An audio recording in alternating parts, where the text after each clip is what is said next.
Post ಇಂಪ್ರೆಷನಿಸಮ್ ಫ್ರಾನ್ಸ್ನ ಕಲಾ ಚಳುವಳಿ.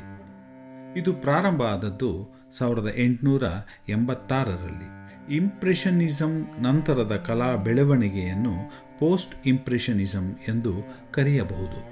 ಪೋಸ್ಟ್ ಇಂಪ್ರೆಷನಿಸಮ್ನ ಕಲಾವಿದರು ವಸ್ತುವನ್ನು ಕಂಡದ್ದು ಬೆಳಕಿನಿಂದಲ್ಲ, ಮನಸ್ಸಿನಿಂದ, ತಮ್ಮ ಅನುಭವದ ಹಿನ್ನೆಲೆಯಲ್ಲಿ. ಈ ಕಾರಣದಿಂದ ಕಲೆ ವೈಯಕ್ತಿಕವಾಯಿತು. ಇಲ್ಲಿನ ಕಲಾವಿದರುಗಳಾದ Vincent van Gogh, Paul Gauguin, Edvard Munch, Paul Cezanne impressionistic ಕೃತಿ ರಚನೆಗಿಂತ ಭಿನ್ನವಾದ ಕಲಾಕೃತಿಗಳನ್ನು ತಮ್ಮ ವೈಯಕ್ತಿಕ ಬದುಕಿನ ಹಿನ್ನೆಲೆಯಲ್ಲಿ ರಚಿಸಿದರು. ಇವರು ಕಲೆ ವಿಜ್ಞಾನವಾಗುವುದನ್ನು ಟೀಕಿಸಿದರು. ಇಂಪ್ರೆಷನಿಸ್ಟಿಕ್ ಕಲಾಕೃತಿಗಳನ್ನು ಒಳನೋಟವಿಲ್ಲದ ಬಣ್ಣಗಳೊಂದಿಗೆ ಆಟವಾಡಿದ ಕಲೆ ಎಂದು ಹೀಗೆಳೆದರು.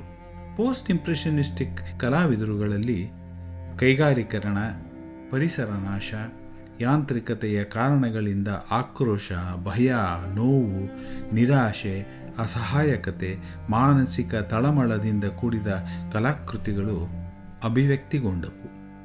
ವೈಯಕ್ತಿಕ ನೆಲೆಯಲ್ಲಿ ಕಲಾಭಿವ್ಯಕ್ತಿಗಳು ಆದವು. ಈ ಸಂದರ್ಭದಲ್ಲಿ ಕಲಾಕೃತಿಗಳ ಗುಣಲಕ್ಷಣಗಳು ಬದಲಾದವು.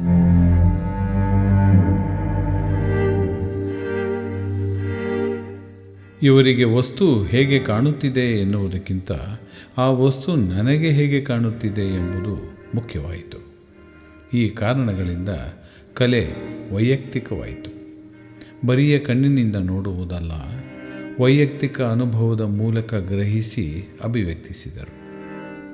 ಇಲ್ಲಿನ ಕಲಾಭಿವ್ಯಕ್ತಿ ದಾಖಲಾದದ್ದು ಸಂಚಾರಿ ಭಾವಗಳಿಂದಲ್ಲ, ಸ್ಥಾಯಿ ಭಾವಗಳಿಂದ. ಇಲ್ಲಿನ ಬಣ್ಣಗಳು ಬೆಳಕಲ್ಲ, ಭಾವಗಳು.